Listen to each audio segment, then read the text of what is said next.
Welcome to The Bridge, from surviving to thriving in medical school, a medical student podcast on success and belonging at UCSF. This series explores how medical students succeed and thrive in medical school through important relationships, academic support, well-being, and career exploration. I am your host, Nakai Corral, a second-year psychiatry resident in the UCSF School of Medicine.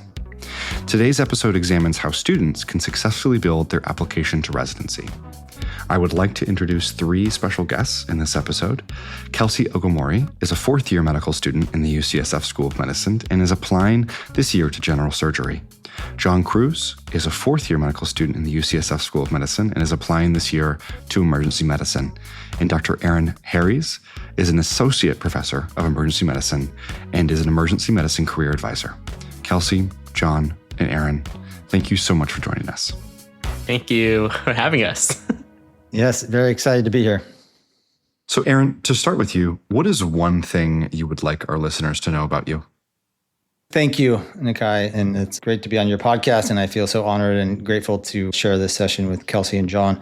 One fun fact about me is that back in 2002, which doesn't seem that long ago for me, but for the students it might be, I did a 10-day silent meditation retreat in Thailand, which was run by some Buddhist monks, and which was a really amazing experience and taught me so much about meditation, personal well-being, and specific ways to decrease stress and calm the mind, which is especially important for me in a high-stress field like emergency medicine. I bring this up as I've been able to incorporate my meditation skills in working with medical students over the years as a career advisor. Specifically, I've supported multiple students with severe standardized test-taking performance anxiety by meditating with them the day before the big Step 1 USMLE exam.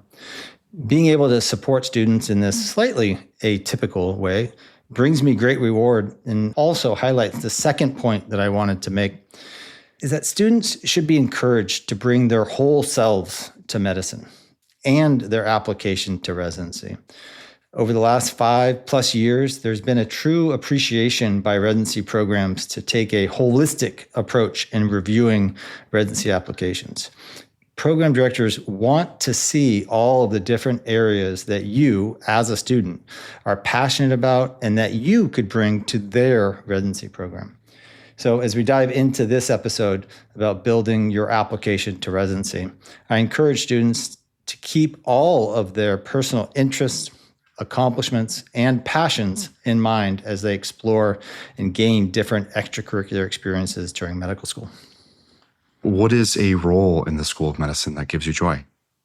Being a career advisor for medical students is single-handedly the most rewarding role that I have within academic medicine, for sure. I feel so extremely fortunate to have the privilege to help guide and support medical students. I also love working with the broader UCSF School of Medicine career advising team, who are also invested in the students, which is truly inspiring to me. The UCSF students are very lucky to have a medical school that values career advising and offers so many resources and faculty to support students along their journey to residency. And on this point of career advising resources, I'd also like to share a personal story that motivates me to empathetically support students. And this is a story that I often will share with students that I'm advising that are choosing between different specialties. So during my fourth year of medical school, which was a while ago now, when it was time to apply for residency, I was still totally split between two different specialty choices: emergency medicine and psychiatry. It was a very stressful experience, to say the least, to be so undecided at this late time period that I had to complete two different residency applications with different personal statements and different letters of recommendation. It was not until October of my fourth year, which is very late, when I did my second EM sub-I rotation, that I was able to finally make the decision on emergency medicine and canceled my psychiatry interviews and application.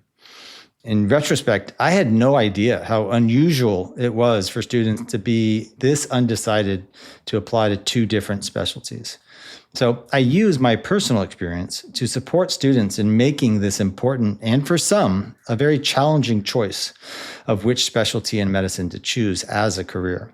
Most of us didn't know what type of doctor we wanted to be when we started medical school, and that is totally okay. and in no way a negative or a lack of commitment to a specific specialty. Kelsey, what is one thing that you would like our listeners to know about you?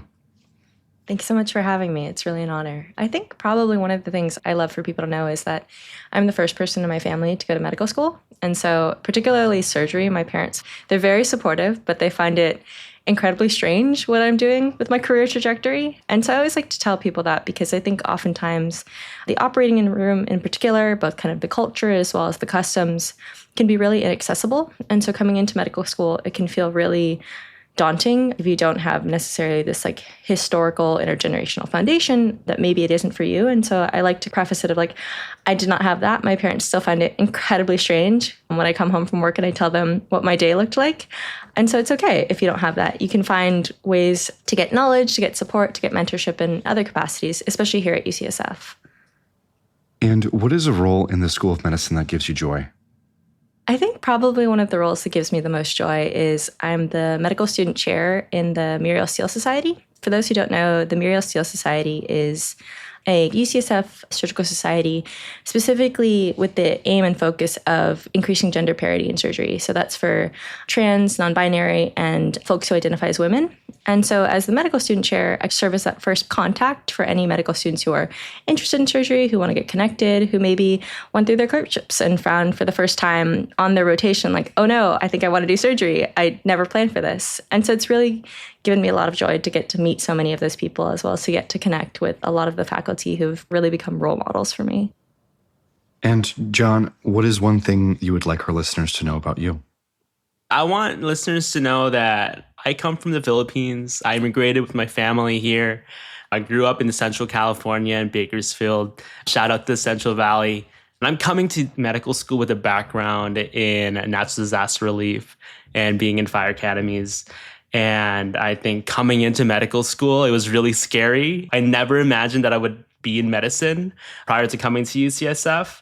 And so I think coming into navigate the medical field from this type of background, it really gave a lot of perspective. Like you both have said, how important it is for us to really hone in on what makes each of us special and what we all can bring into the field of medicine. And I think that's something that at first I was like really torn apart. Like, oh man, I had this whole career before med school. Do I just leave it behind? Like, does it matter? And then slowly but surely sharing my story throughout medical school, I just began to realize how important it is for us to hold on to what makes us special and hold on to the perspectives that we have coming in. So I would say that's one thing I would want listeners to know, that we're all coming here from different places, and that's just kind of where I'm coming from.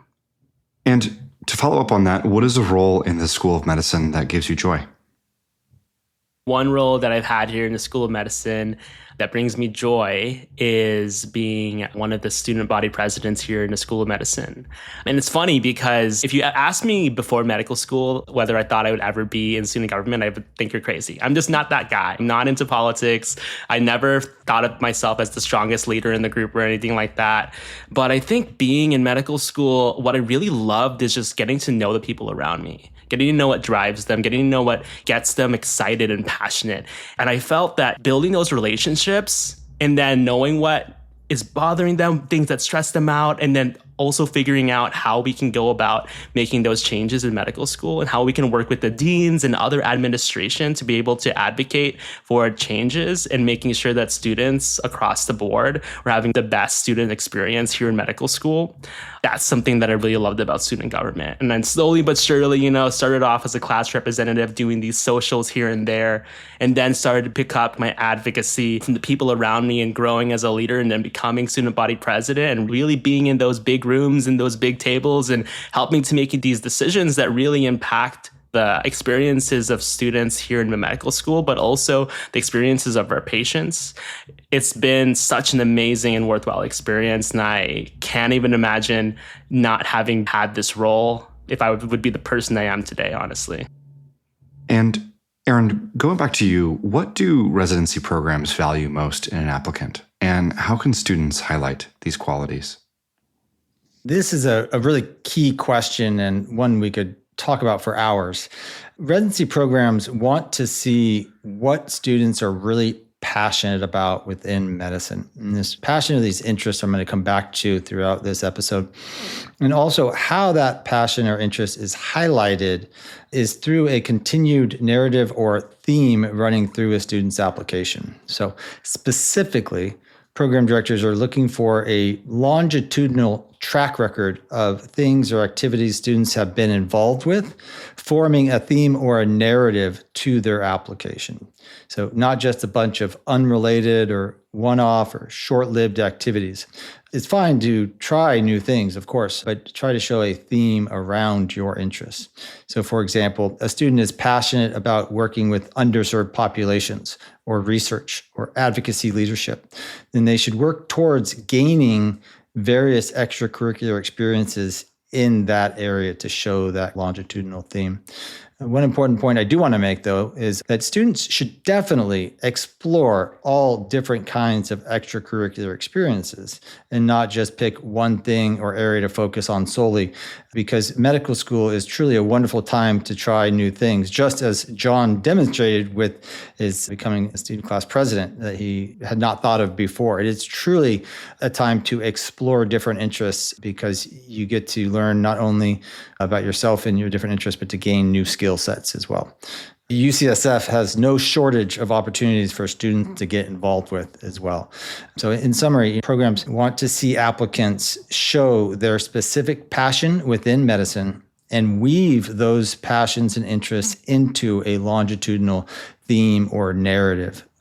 Within the application itself, there's a number of places that you can do that, from describing your different extracurricular activities to meaningful experiences to the personal statements. And that's a little bit more in the nuts and bolts of the application itself. But it's really those two themes around highlighting your passions and the longitudinal theme. Awesome. And John, Aaron just identified the importance of finding that thread that goes all throughout medical school, especially in the context of your application. How exactly did you approach your residency application, and when did you start thinking about it?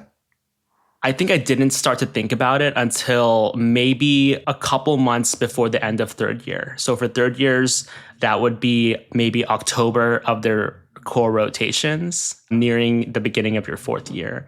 And I did that because what Dr. Harries was expressing, I would say most of us, myself included, was still juggling different specialties even throughout the end of our third year. So for me, thinking about how different the residency applications are for different specialties, I really wanted to first make a decision on what specialty I wanted to apply into before I really opened up that basket.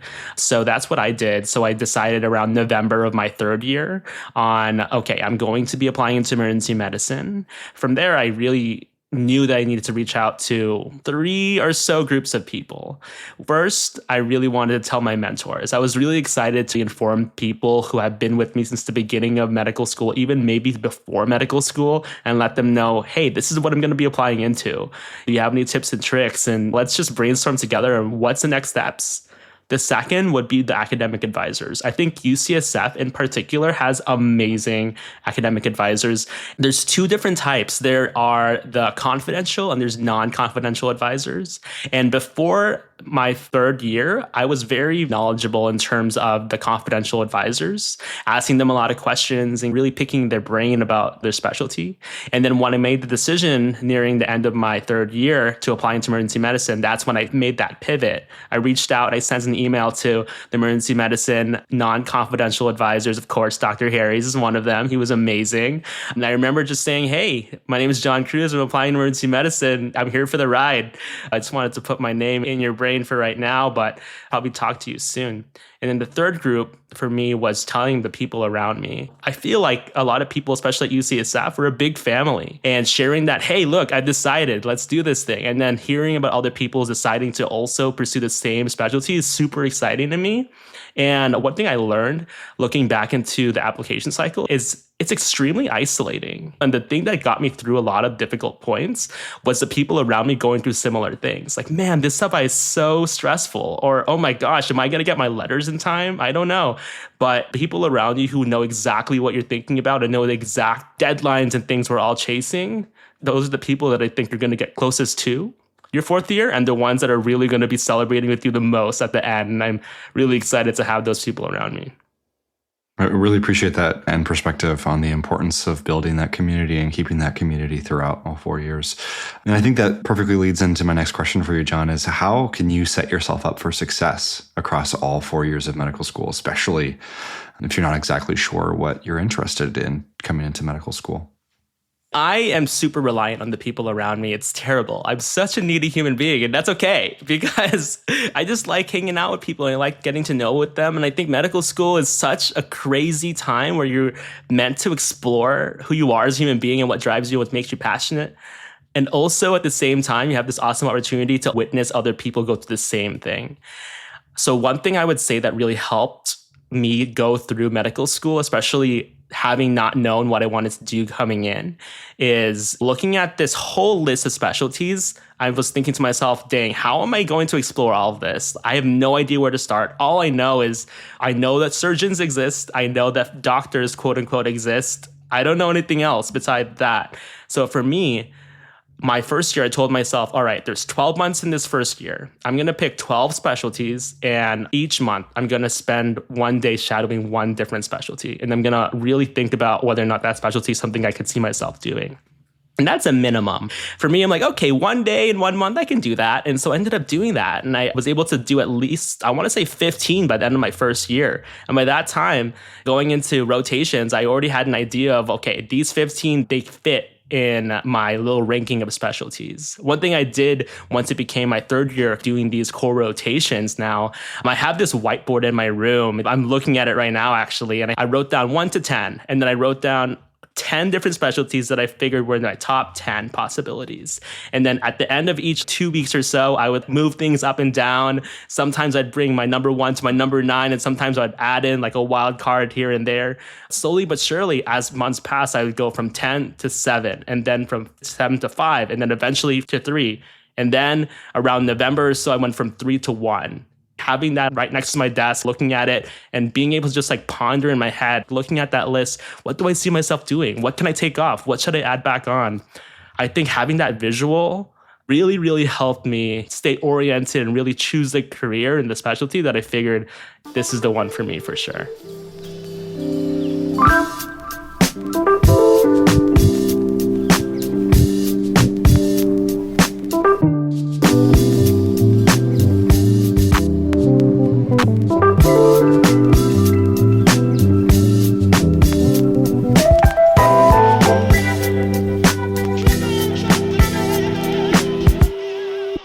And pivoting to Kelsey, how did you approach your residency application? When did you start thinking about it? I think I first started thinking about it about a year ago from now. So that would have been February before my application was due. And that's because certain subspecialties, of which gen surg is one of them, require what's called a chair's letter as one of your letters of recommendation. And so that's a letter that's written by the chair of surgery. And as part of that process, they ask for us to complete various essays as well as provide them a draft of our personal statement. I want to say for us, it was in about May. And so I wanted to make sure to give myself a few months to really brainstorm that, start putting together a draft, refine it a couple times. So I was able to turn that in while also feeling like it was a little bit polished and wasn't just kind of fresh off the press. How can you set yourself up for success across all 4 years of medical school, especially if you're not sure what you're interested coming into medical school or that clerkship year? Yeah, I think that's a really, really excellent question, and one I get asked a lot, especially by like brand new MS1s who are maybe thinking surgery, but also maybe thinking family medicine. And so understandably that those are very different specialties and require very different things when you're applying. Advice I got very early on that I thought was really helpful was 2 things, which is 1, really try and seek out different shadowing opportunities. So as early as you can, while also understanding that preclinicals can be very demanding at times, but see if you can get into the ER, see if you can get into clinic, see if you can get into any procedural space or shadow hospitalists on rounds. Because I think those will start to give you your firsthand exposure into what does the day-to-day life look like for each of those subspecialties, and like, does it look like something that is appealing to you, or does it maybe look like something that you wouldn't necessarily be excited to come to work every day? Because I think you really want to feel like whatever subspecialty you pick, at the end of the day, that you're happy to be there, you're excited to be there, even if at times it can be really, really tiring. And I think the second piece of advice I was given was, if you think that maybe you're between two subspecialties and one of them is quote unquote more competitive, try and set yourself up on that career trajectory first. Not necessarily saying that everybody needs to do a particular subspecialties like research, for instance, but just like if you think, so for instance, Gen Surg does value research. So do research early on. It doesn't have to be in surgery. It could be in OB-GYN, could be in fam med, but just start to get your feet wet. And that way, if it comes time where you ultimately decide that you do want to do that more competitive specialty, you do have a portfolio to build off of, and it's much easier than to pivot, even in interviews, to say, oh yeah, I did this for so many years, and it really showed me that I was interested in research. Whereas I think if the reverse is true, where you don't do research for a couple of years and then you're applying into a subspecialty that values research, then it can be a little more challenging because then you have to make up ground. I really appreciate that angle, especially as it pertains to research. There are plenty of fields of research that are pretty broad in their applicability. It doesn't have to be just orthopedic research. It can be general surgery research and how those things can be applied to all different areas of medicine. And I also really appreciated this angle of not trying to reinvent the wheel as it pertains to your passions and interests in medical school. Everyone that is listening to this, I assume, is a medical student and has already accomplished quite a bit. And the more you can focus on taking what you're already good at and have already been accomplished at and just working to develop that further to create some kind of conducive message about what kind of applicant you are, the more that's going to stand out to the individual's reading. So transitioning back to you, Erin, how can students create a compelling personal narrative in their applications? I think students should really think about two main things as they're creating their application narrative. One is going back to that holistic approach. As I mentioned previously, residency programs want to see the applicant from a holistic perspective. Who is the person that may be joining their residency program? What do they bring that is unique? Program directors want a diverse group of residents who bring different experiences to draw and learn from each other. Second, is what I talked about earlier also, is this passion. What are you passionate about within medicine? Usually UCSF students have multiple interests, so this is not usually a problem of having too few interests, but trying to really coalesce those interests into a longitudinal thread, as I mentioned before. On a more granular level, each specialty has their individual or unique priorities, of course. Many care about some kind of work in major buckets or areas where, at least in emergency medicine, and I know other specialties as well, want some kind of work or experience or exposure to, one, underserved work, two, some kind of advocacy or leadership, and number three is some kind of research or QI experience. And fortunately, at UCSF, with part of the Deep Explorer, each student has some kind of research or QI experience, and then they also get that earlier within med school as well. And so even if you are not the biggest researcher out there, you will still have some experience, which I think is super important. And so looking at whatever those specific buckets or areas are that are relevant to your specialty that you're interested, I think is one main area to focus on. And then the compelling part, I think, again, working with the career advisors of each specialty are super important because there are some unique nuances that you need to be mindful of. But I think adding a level of a personal nature makes it more compelling. As I said, program directors want that holistic approach and perspective to be able to see who that student is and bring some of that extracurricular activity that is on the black and white written page of an application to life in the personal statement or in some of those meaningful experiences. And so I think there's a lot of great ways to make that narrative very compelling within your application. And I think working with each of those individual specialty career advisors is important because you want to hit it just right. You don't want to be overly personal in some areas, but some other programs, they might like that. And so I think you got to fine tune that a little bit. But I think there's a lot of ways to really showcase all that you've accomplished and all that you bring.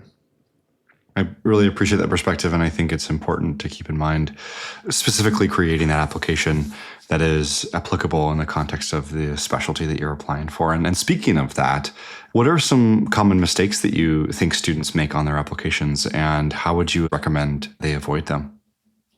The number one most common mistake that I see with students is they don't include key elements in their application that they think are either not relevant or not important. It could be an extracurricular experience from before medical school, and they've been told, oh, nothing counts before medical school, or a significant life experience that shaped who that student is. As I said, many program directors, they want to understand your holistic experience. So your life didn't start 4 years ago in med school. You've had this whole life ahead of you. And so I highly recommend that when meeting with the specialty career advisors to include absolutely everything you've done on your resume and your key life experiences. It should be a very safe space when you meet with the career advisors to go over everything and let them help guide what kind of fits and what does not. Because it happens almost every year. I'll be reviewing something or I'll pick up on something and I'll ask a student, hey, tell me more about this. Like, oh, I didn't think that was relevant. And it became one of their top 3 key extracurricular activities. I always encourage students to look at it from the program director side, who's reviewing the applications as much as possible. Is if something's not in your application, program directors will likely never know about it. And that could be a real missed opportunity. And so that's probably the number one thing. Other mistakes that are more specific and less generalizable to all students is that if a student has any, quote, yellow or red flags in their application, these should be addressed in the appropriate place in the application or personal statement, depending.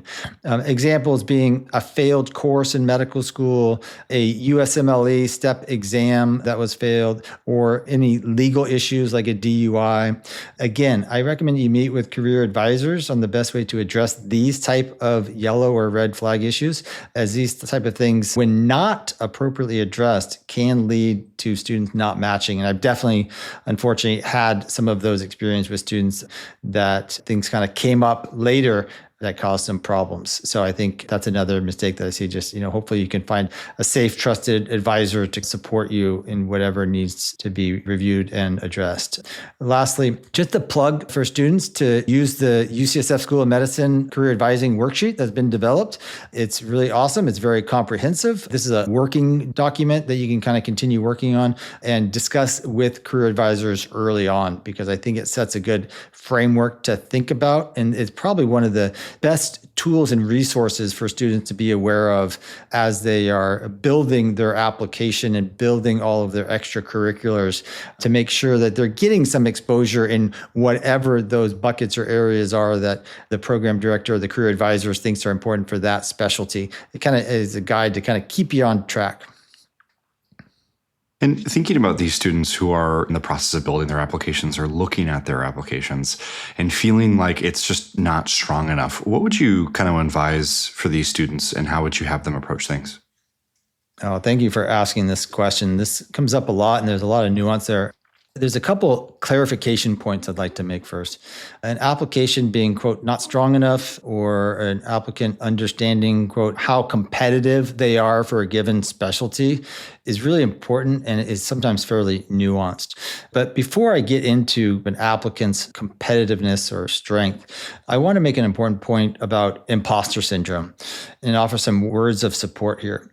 Imposter syndrome is real, and I guarantee you that every single doctor has felt it or still feels it at times. And I say this to call it out, identify this feeling, and to normalize it in an effort to decrease the negative effects imposter syndrome can have on students going through medical school in such a really vulnerable time, especially through the inherently stressful process of applying to residency. With that said, I wanted to get back to an applicant's competitiveness. Again, I recommend meeting with career advisors as early as possible when a student is exploring different medical specialties, preferably during the first year if possible. But now is always the best time. It's never too late, of course. So if you're hearing this now, meeting with career advisors is great.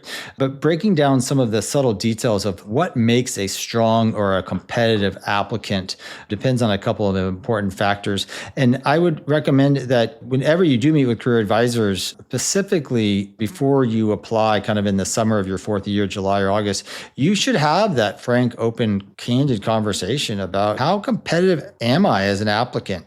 That's really important for the student to know and help guide them to set expectations. So those important factors is one, what type of specialty is the student applying into matters. Number two, what type of residency program within that given specialty is the student aiming for?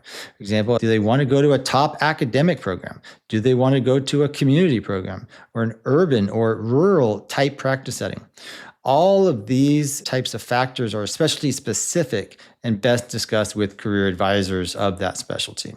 I'll give you some more granular examples to drive these points home. So in pediatrics, internal medicine, family medicine, and emergency medicine, nearly all UCSF students, in my opinion, backed up with years of experience, can match in one of those specialties, even with a less competitive or less strong application, as long as they apply broadly enough and are willing to do a residency at a program that might be slightly less desirable than the student originally wished. As sometimes disappointing as this might seem to some students, it is important to keep in mind that once you graduate from residency in your chosen specialty, you get to practice that specialty of medicine for the rest of your career. So obviously, I'm taking the long view here and using my many years of experience, but I think it's important to consider when discussing with an applicant being strong or competitive enough for a given specialty. It sometimes comes down to how much do you want to do this specialty of medicine, because we could possibly get you to match at some program. It may not be your top choice, but you will get to graduate and be that kind of a doctor. So let's switch to some of the more competitive specialties: neurosurgery, dermatology, plastic surgery, etc. These specialties usually have far fewer number of total residency spots and commonly are based at academic type settings, making them a little bit more competitive. So students interested in these types of specialties will often need more rigorous or specific types of extracurricular activities. For example, robust research experience with sometimes first author publications or national leadership type activities and strong departmental chair letters of recommendation are often needed in some of these more competitive specialties. So students interested in these specialties should definitely be meeting with specialty-specific career advisors in the first year if they're considering some of these very competitive specialties. Lastly, in the case that a student's application competitiveness level is at risk of possibly not matching in a given specialty, after having had a candid discussion with a specialty career advisor, the student should really consider either double applying to another specialty or applying to a preliminary one-year internship, which is usually in either a medical or a surgical specialty. This does happen every single year across the country and specifically at UCSF as well, and should be supported on a case-by-case basis with the career advising team. Wonderful. And I really appreciate keeping in mind the diversity of every single student presentation and how everyone is interested in a very different thing. And I really, really want to emphasize that point you made at the end of the day about where you go to residency can matter for very specific fellowships and very specific jobs. But the vast majority of people who go into normal practice in various different places, it really does not matter where you go to residency as long as you just complete your residency. And then one step further, as far as the actual interview process itself is concerned, what are some tips that you would recommend for students who want to stand out? With the big caveat that I've kind of already been hinting at, that each specialty interview flavor is a little different. I think most residency interviews are welcoming and fairly conversational. Obviously, certain specialties might be asking a specific medical type of questions, teasing out maybe a little bit your medical knowledge. Some programs use more standardized type interview questions, looking at leadership skills, communication skills, teamwork, those type of things, which are becoming more popular on a equity basis to make sure everyone's more standardized. But in general, programs really want to get to know you as a human, your lived experience, what you are passionate about and have accomplished, what you bring to a program, and what you are looking for in a residency program. So obviously that was a lot of information to squeeze in, even harder to squeeze into a 20-minute interview. But a basic interview approach is obviously you need to know everything in your application and be prepared to speak on each activity in detail in terms of what the project was, what your involvement was, what outcomes or finished products came out of the activity, and what you learned or took away from that experience. You will never know what you're going to be asked on interview questions. I think anybody who's gone through the residency interview application process can think back of, wow, that was a weird question, or wow, I wasn't expecting that one. We all have been there, but it's really the responsibility of the applicant to know everything that is in the application, because people will be looking at every little detail, whether it's from your hobbies or what you're interested in, which can be some of the fun questions, I think. And then one personal story is have a 2 to 3 minute stump type speech description of who you are, what you've done, and what you bring to the specialty ready to go. And you don't want it to come off too rehearsed or memorized, but you want to be able to be ready. And my experience, which I will never forget, was one of my medical school interviews. So not residency, but medical school. When I sat down, the interviewer just said, "Okay, go." And that was it. That was my introduction to that person. And I just froze, not knowing if they wanted me to leave the room and go for the door or start talking about myself. And so I've always taken away that experience to, in any interview setting, be prepared with a 3-minute description of who you are, and not necessarily to sell yourself, but to hit the highlights, because that's what you're there for. The person sitting across from you or on Zoom across from the screen wants to just know who you are. And so that's your job in the interview, is to tell them who you are and to be prepared. So when you get asked the question, "Okay, go," you're much more prepared than I was. Totally agree with all your sentiments, especially as it pertains to being ready to acknowledge that they're also going through a lot from an application perspective and not always super prepared to ask you all the best questions about your application.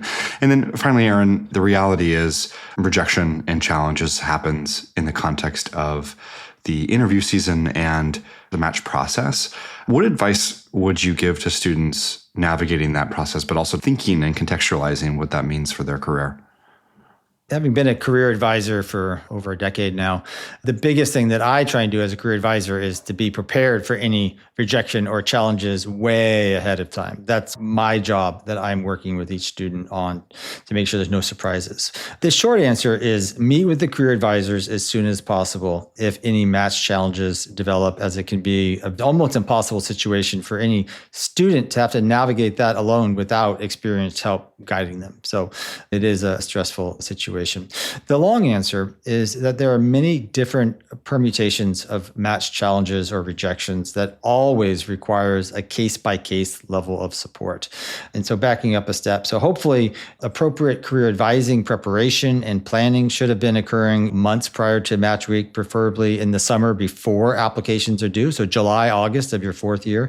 So none of this should come as a complete surprise to any student or career advisor working with the student that there's challenges or rejection in the match.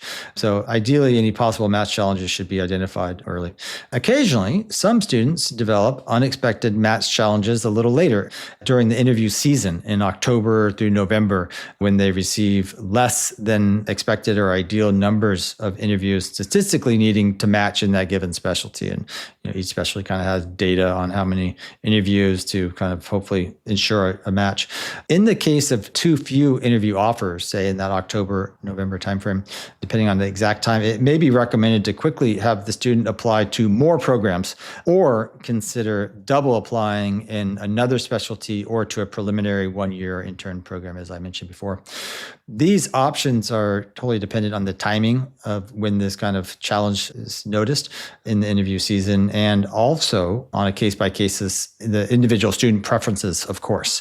Lastly, in the case of being just rejected by the match or not matching during match week, UCSF has a very experienced team of career advisors standing by that week to support any students through the SOAP process, which is the supplemental offer and acceptance program. And so When it comes down to that situation of a student not matching, which typically you would find out that Monday of match week, then there's a whole team that gets activated that you work closely with, and again, on a case-by-case basis. And there's lots of different options to possibly quickly apply to any programs that did not fill in that same specialty, or even be able to apply to a different specialty that has unfilled spots. And so, again, lots of different permutations there.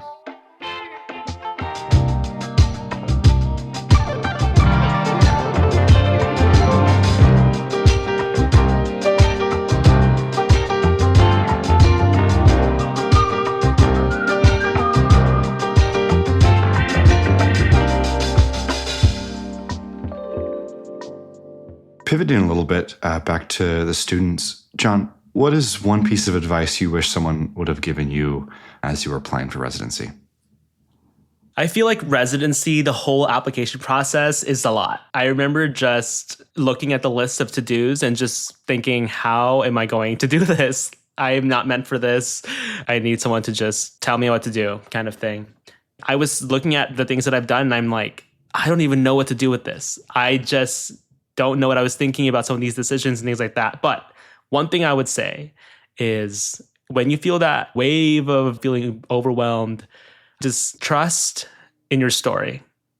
Trust that you made decisions that you thought at one time or another were important to you. We're all super busy in medical school, right? With clinicals, pre-clinicals, we have different shelves and step exams. And even with all of that, things to do on our to-do list, somehow you manage to squeeze out some time to do something that you love doing, whether that be in student government, or whether that be working at a free clinic, or rather that be getting involved in a really cool research project. You made that decision, even though you knew it was going to be difficult to squeeze into your schedule. And each of those decisions you make, you put a lot of thought into that. And so when you're looking back and you look at all of the things that you've done, just know that you did that for a reason. And all you have to do right now is just trace your steps and relive those decisions. And somehow along the way, when you're making those assessments of what you've done in the past, you'll realize that, like Dr. Harries was saying, there's a string that connects all of it together. You just have to put in the groundwork a little bit to kind of figure that out for yourself. So I would say that's something that I wish someone told me earlier on. Unfortunately, I had some sleepless nights. I went to boba a lot at like midnight and just crying, honestly, thinking about what did I get myself into, until one day someone snapped me out of it and said, look, you've done so much. You are where you're meant to be, and you're going to be a fantastic physician. We just got to get you through this application that's meant to be very challenging. That's what it is. This application is arduous. The interview process is stressful. Match is extremely stressful. It's just the name of the game, and it's a mental battle, and you just have to get through it sometimes. That's one thing I would say really is something I wish someone told me. One thing I would say as well is to keep the people around you close. Whenever you have these feelings of doubt and feelings of imposter syndrome that we've been talking about, don't keep it bottled inside. Whether that be talking to your loved one or your partner or your friends, just make sure that people know what you're going through, because it's a really, really tough season. And just make sure that you're doing okay mentally and do what you got to do to get through it. Totally agree. And I think that the sentiment of making sure that you're keeping open communication with the people in your life that you love, and take the time to actually explain to them the weight of things. A lot of people don't understand fully. What do you mean you have to apply for a job? You're already a doctor. But the reality is, if you take the time to explain to them how competitive and oftentimes stressful the situation is, you can garner a lot of respect in that department. And last question here for Kelsey. What's one piece of advice you wish someone had given you when you were applying for residency? I think one thing I wish I had known is start reflecting early on what do you really hope to achieve in residency and what's really important to you. So to give a little bit of context, I think no program is going to be perfect. I think some programs are going to lean more academic, which may or may not be what you want. Some are going to be closer or further from home. Again, dependent on the person, what that optimal distance is, if it's like you want to be in the same city, same state, across the country. And so I think one thing I wish I had known is that my priorities now, as I put together my rank list, are pretty different than when I was applying to medical school and ultimately picking which med school to go into. Since then, I got a dog, I've gotten married, I've had some major family joys and tragedies. And so it's like pretty different. And I don't think I realized that as much when I was putting together my application list as well as putting together signals. And I think building off of that, different subspecialties may or may not have what are called signals. And those I think are still evolving. But at least my year, we got 15 signals to indicate interest as part of our application to general surgery programs. And as part of that, you kind of have to pick like, okay, am I okay if I don't signal this program that I may or may not get an interview from them? And oftentimes, especially if it's like a bigger academic program, they may not give you an interview if you don't signal. And so it's helpful to really reflect early on, maybe starting in May. Is it that you want to be at the most prestigious institution? No judgment. That's absolutely okay if that's what it is. Or is it that you really want to be in the exact same place as your partner or as your family? Also, again, no judgment. I think just reflecting early and often.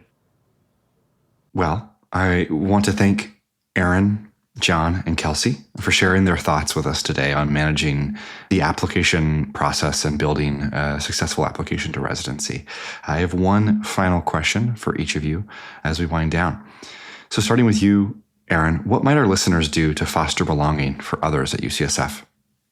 I'm so glad you asked this question, given the medical school journey can be isolating at times, as John mentioned earlier, and it can be at odds with a feeling of belonging, honestly. It's also an amazing time, but there are some isolating times. So one of the things that I love best about UCSF is the commitment to the Pride values and the collective support around the students.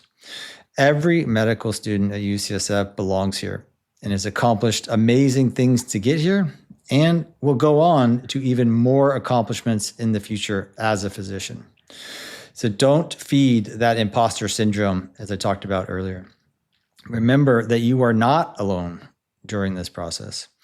UCSF is filled with expert career advisors whose number one joy in academic medicine is to support students along this process of finding the right medical specialty for them.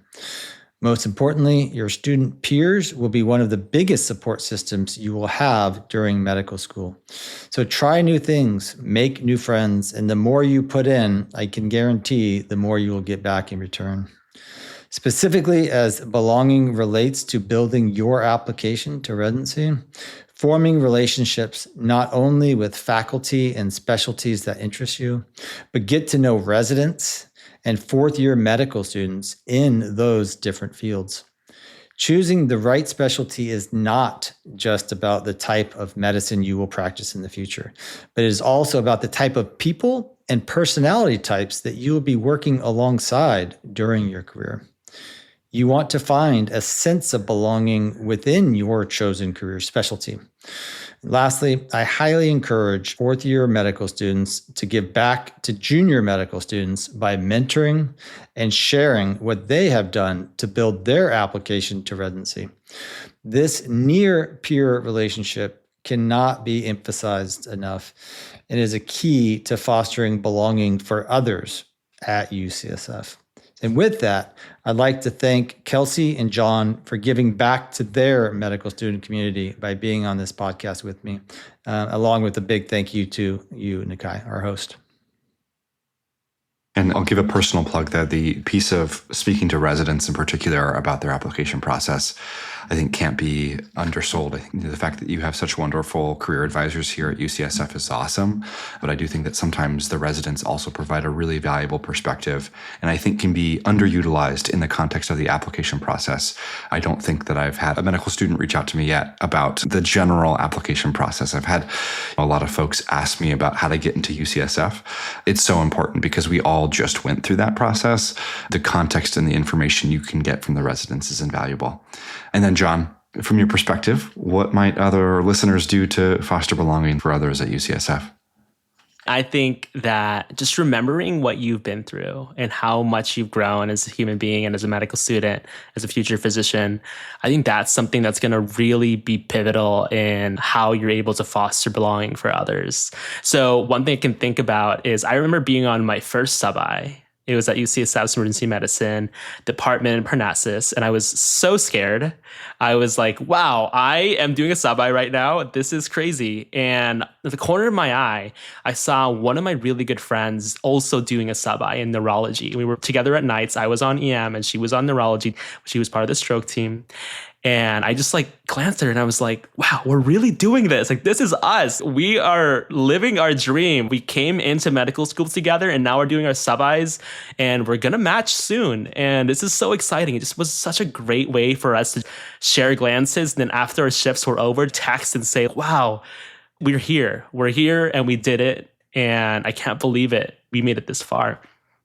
On the flip side of that coin, now doing one of my last rotations here in medicine, there's a third-year medical student on the team too. On one of his first days, I saw him shuffling around with his notes, and I could tell he was really nervous to present. And I just remembered being a third year and thinking, man, I don't even know how to present. I just know QRSP, something like that, chief concern, I guess. And, I just wheeled my chair over to him and I'm like, hey, these are the notes. This is how I present. These are the labs that I think are important. And I looked at your patient. I saw that these labs came in. These are the medications he's on. I would make sure to highlight this and this in your presentation. You got this. And, when he was getting ready to present, he glanced at me and I gave him the whole thumbs up. And I'm like, you got this. And then afterwards, I gave him a fist bump, like, you killed that. And I feel like it's important. Sometimes you just need that type of community. So I feel like if you keep in mind how far you've come and just realize that it makes a big difference for you to just do those small acts of kindness. I think those things are great ways and are super easy ways to foster belonging. Kelsey, what might our listeners do to foster belonging for others at UCSF?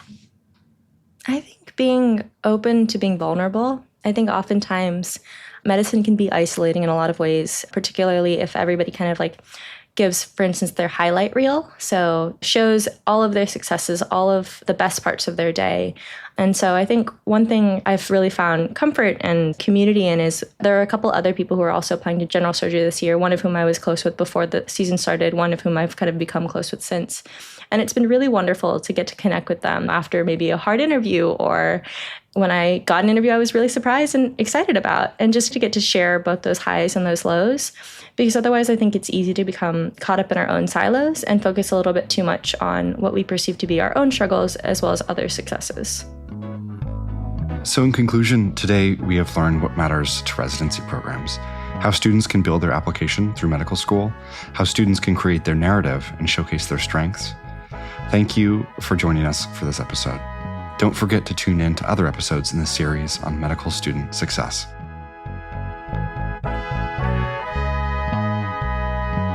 Thank you for listening to The Bridge, and please look for more episodes in our series.